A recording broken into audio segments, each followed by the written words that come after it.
తీవ్రమైన వాంఛతో ఏ పని చేస్తున్నా ఆ వాంఛ ఉన్నంతకాలం నియమనిష్టలు పాటించాలి. అనగా కోరికతో భగవంతుణ్ణి పూజించినప్పుడు ఎక్కువ నియమాలు ఉంటాయి. నాకు సంపద కావాలి అనుకుని ఎవరైనా లక్ష్మీదేవి మంత్రాన్ని అమ్మవారి సన్నిధిలో జపం చేశారనుకుందాం ఒక పూట.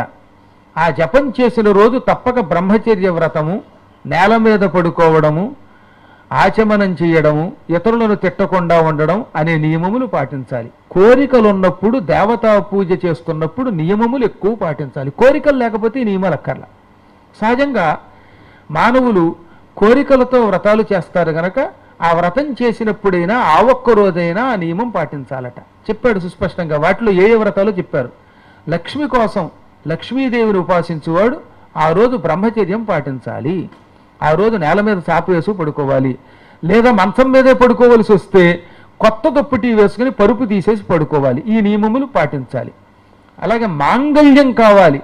నేను సౌభాగ్యవతిగా శరీరము విడిచిపెట్టాలి అని కోరిక ఉన్న స్త్రీ మాంగళ్య సుఖం కోసం అమ్మవారిని మంగళగౌరిని ఉపాసన చేస్తే ఆ రోజు కూడా ఇలాగే భోజనం చేసేటప్పుడు, నిద్రపోతున్నప్పుడు బ్రహ్మచర్యాది దీక్షలు పాటిస్తూ చెయ్యాలి.